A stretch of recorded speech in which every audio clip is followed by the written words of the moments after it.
गुड्डा साहब सुनो, आका फोन देखना, फोन में आका रात में चुपके मुझे 1400 फोन उड़ा से आपकी कसम खा रहा हूँ मैं, सच्चाई कह रहा हूँ मैं। मेरे समाज के हैं, उन्होंने भी कहा कि सरकार की बात आप मत खराब करिए, आप पीछे हट जाइए। मैंने कहा मेरा जूता भी नहीं माने, मेरा नाम की इकरार छोड़ दी है, मैं पीछे हटने वाला नहीं हूँ। जय भीम। अब चक्कर ये फटे जो रोशनलाल मेघवाल, राजेश देवी भाई हृदय अन्य भीमसरेज ने भाई नाम देखे भाई, एक राज को भी नाम रोशन देवी देखा है, राजेश जी को नाम भी देखा है।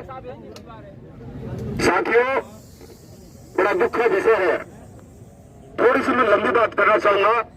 ये लंबी बात मैं इसलिए करना चाहूंगा कि सिर्फ हम एक घटना को राजस्थान में नहीं देख रहे हैं, हम राजस्थान में नजर पसार कर देखते हैं, अलग अलग जिलों में, संभागों में, ब्लॉक स्तर पर खास करके दलितों के ऊपर जो अत्याचार हो रहा है, ना तो उसकी सुध लेने वाला शासन में भी कोई है, ना उसकी सुध लेना अपोजिशन में कोई है।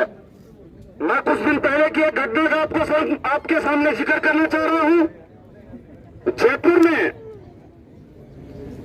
बाबूलाल हेड कांस्टेबल थे, बाबूलाल हेड कांस्टेबल को उनके सीनियर अधिकारियों द्वारा इतना टॉर्चर किया गया और सीनियर अधिकारी सारे चोर थे, सारे भूमाफियाओं से मिले हुए थे। राजधानी में एसएमएस में हमने 6 दिन उस आंदोलन को लेकर धरना दिया, पूरे प्रदेश के लोग आए, उसमें कम से कम 20 एमएलए वहां पर आए, 4-5 मंत्री वहां पर आए, अपर जिसने जितनी ताकत लगाई थी वो लगाई। डिप्टी सीएम बाला साहब मेरे समाज के हैं, उन्होंने भी कहा कि सरकार की बात आप मत खराब करिए, आप पीछे हट जाइए। मैंने कहा मेरा जूता भी नहीं माने, मेरा नाम की इकरार छोड़ दी है, मैं पीछे हटने वाला नहीं हूँ। मुझे मालूम है राजस्थान में कहीं पर भी कोई अन्याय अत्याचार किया जाता है और आंदोलन धरने को जातियों के आंदोलन में बांट दिया जाता है। कहीं पर जात आरोप होता है, राजपूत समाज समर्थक बन जाता है, कहीं पर राजपूत आरोप होता है, जात समर्थक बन जाता है। मैं ये कह रहा हूं जागरूक लोगों का प्रदेश हो गया है ये। पिछले दिनों में झुंझुनू की जो हमेशा तारीफ की जाती है, शिक्षा के क्षेत्र में आगे है, पचेरी के अंदर एक ईंट भट्टा मजदूर को मारा गया, आपको मालूम है? इतना मारा गया, बेशरम लोगों को शर्म नहीं आई। पैसे के दम पर गुंडागर्दी करते जो ईंट भट्टा के मालिक विनोद, उनको शर्म नहीं आई। उसका इलाज हमने किया है, सब लोगों ने मिलकर, आप और हमने, और इस तरह का इन बीमा प्रोग्राम काम करेंगे। साथियों ये कल देखा एक वीडियो, भाई धर्मेंद्र जी इसमें अकेले पड़ रहे हैं। धर्मेंद्र जी रोशन जी के भांजे हैं, रोशन जी अकेले पड़ रहे हैं। जानवरों की इज्जत होती है, जानवरों को अच्छे से किसी गाड़ी में डाला जाता है। रोशन मेघवाल को, अरे तुम मेघवाल को कमजोर समझ रखा है क्या आपने? मेघवाल कमजोर नहीं है, इसके बाद 36 कौम के लोग हैं। ये कौम हमेशा स्वाभिमान, सम्मान और विश्वास के लिए जानी जाती है। किसी के साथ विश्वासघात नहीं किया मेघवाल कौम ने, मेघवाल व्यक्ति ने किसी के साथ दवा नहीं किया। कौन हमारे साथी ये कह रहे थे कि राज राजा रजौरों का ठीक था। मैं कह रहा हूं, मैं संविधान के राज को पसंद करता हूं, लेकिन फिर भी मैं कहता हूं राजपूतों के राज में भी बहुत से वाली जगहों पर मेघवालों को रखा जाता था।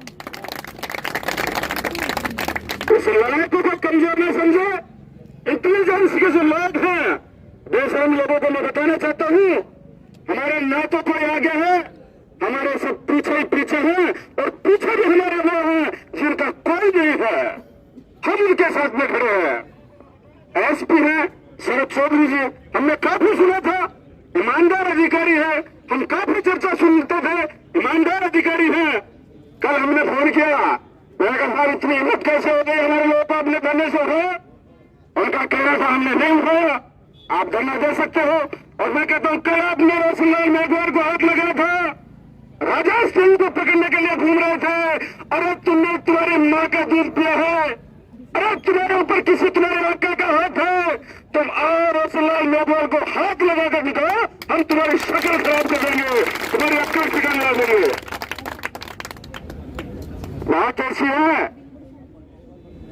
की बीजे कामरे दूध की बारी, सही है ना। हम बाल क्लासों के ऊपर हम आंदोलन किए हैं न्याय लेने के लिए। मैं थोड़ी सी राजनीतिक बात करना चाहता हूं। जो समाज राजनीतिक रूप से कमजोर होता है, जो समाज राजनीतिक रूप से हिस्सेदारी नहीं रखता है, वो समाज सिर्फ लाशें उठाता है, वो सिर्फ हमेशा धरना आंदोलन प्रदर्शन करता है। इसलिए मैं कहना चाह रहा हूं, आप सब लोग पढ़ेंगे लिखेंगे, 30 साल में आपकी आर्थिक और सामाजिक स्थिति सुधरेगी और आप लोग एक बार सही बटन का खटका दबा देंगे, एक बार सही वोट का खटका दबा देंगे, 5 साल में आपकी सामाजिक और राजनीतिक हालात आपकी सुधर जाएगी। इसलिए मैं काशीराम जी की बात को दोहराना चाह रहा हूं। काशीराम जी कहते थे, जिस समाज की राजनीतिक जड़ें गैर राजनीतिक जड़ें मजबूत नहीं होती है, वह समाज कभी राजनीति में नहीं होता, और जो समाज राजनीति में नहीं होता उस समाज का अन्याय अत्याचार शोषण नहीं होता। इसलिए मैं इस बात को दोहराना चाह रहा हूं, प्रशासन के लोग यहां पर मौजूद है, उनको मालूम है धरना अभी झुंझुनू का नहीं बचा है। झुंझुनू क्या, झुंझुनू का बचा है क्या? भाई झुंझुनू का है क्या धरना? अरे ये धरना तो बेसन लगा तुम्हारे बाहर गाल देंगे, आज उदयपुर में भी गाल देंगे, जोधपुर के लोग आपकी बाहर गाल रहे हैं, अरे भरतपुर के लोग आपकी बाहर गाल रहे हैं, अलवर के लोग आपकी बाहर गाल रहे हैं। और जो लोग इस आंदोलन को बार बार से यह कह रहे हैं कि आंदोलन किसी के इशारे पर चल रहा है, मैं कहता हूं समझदार लोग हो गए इस कौम में। पहले बोले जरूर होते थे, लेकिन अब किसी के इशारे पर नहीं है। तुम्हें छक्के का दूध याद दिलाएंगे और रोशन मेघवाल को जमीन पे काबिज करवाएंगे। अब किसी की हिम्मत नहीं है कि आप किसी गुंडा मवालियों के चक्कर में आकर किसी की बहन बेटियों को मारो पीटो। अरे तुम चोरों की तरह रात को आ रहे हो, उनके मकान ढाने का काम कर रहे हो। अरे तुम कारियों की तरह आ रहे हो, उनकी गाड़ियों को तोड़ने का काम कर रहे हो। अरे चोरों, आपको अगर हम देखेंगे ईमानदारी से, बुड्ढा साहब सुनो, आका फोन देखना, फोन आका रात में चुपके मुझे 1400 फोन उड़ा से आपकी कसम खा रहा हूं, मैं सच्चाई कह रहा हूं। मैं कह रहा हूं, ऊपर सरकार में भी कह रहा हूं, असली जड़ी वही है ना। मैं कह रहा हूं चोर है, गरीब की लड़ाई सबकी बातें भाई, डांग रखो हाथ के मायने। फिर कह रहा हूं मैं, डांग रखो, आने मत दो उनको, आपके पास आ जाएंगे और कह देंगे हम लोग आपके हथियार से। अरे इनकी कोर्ट केस कराओ चोरों की, इनके आके बैठे हुए हैं, इनकी सरकार है। अगर ईमानदार कोई अधिकारी है, मैं तो कलेक्टर आपको भी निवेदन कर रहा हूँ, अरे कलेक्टर साहब आपका हम सम्मान करते हैं, संवैधानिक पद है, इसमें संविधान का हम सम्मान कर रहे हैं। अरे आप ईमानदारी से काम करो। और देखो डीजी साहब उत्कल रंजन सिंह साहब बैठे उस सीट के ऊपर, हम ये सोचते हैं कि न्याय करेंगे। मैं तो उनको भी कह रहा हूं, ईमानदारी से आप इनको कोर्ट ट्रेस करवाना, यह राजनीति का बड़ा हिस्सा है। राजनीति में बैठे लोग इनको संरक्षण दे रहे हैं। अरे हम इतना लड़ते हैं, हमारी गैर कानूनी तरीके से हिम्मत नहीं होती किसी गरीब व्यक्ति को हम जाके तू भी करने की हिम्मत रखे। अरे इन चोर गुंडा वालों की इतनी हिम्मत हो रही है, लोग वालों के घर के ऊपर आकर हमला कर रहे हैं, सैनियों के घर पर लोग हमला कर रहे हैं और न्याय की लड़ाई को लड़ रहा है, तो उन्हें जाति विशेष का आंदोलन बताया जा रहा है।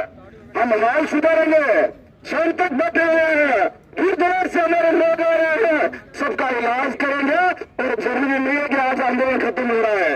ये तो आज समझौता है। क्या है, क्या है? ये तो ट्रेलर है, पिक्चर अभी बाकी है। मैं कह रहा हूँ सुनो, और राजनीतिक बात बता रहा हूँ। बुड्ढा साहब मेरा पढ़ाई आपकी सुनो करूँ, यहां से थोड़ी भरवाई समाज की विधानसभा चल रही है।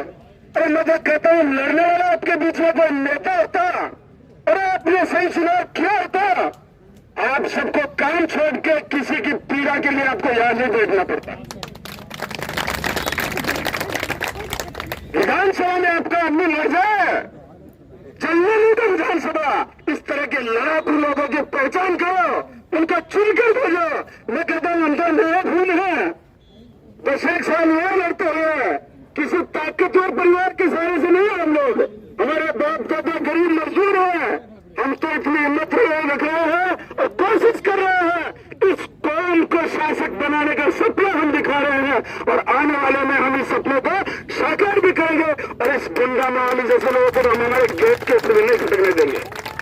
मेरी बात को खत्म करूं उससे पहले निवेदन करना चाहूंगा, यहाँ पर 36 कौम के लोग हैं, किसी एक जाति धर्म विशेष को हम टारगेट नहीं करके 36 कौम के देखो सुनो, मैं करूं चोर बदमाश एक ही है और बिना को गुंडा को सरदार के संरक्षण करे, इन लोग को समाज में टारगेट नहीं करे, चोर नहीं करे। लोग 36 को इनके साथ चाहोगे ना, चाहिए कि नहीं?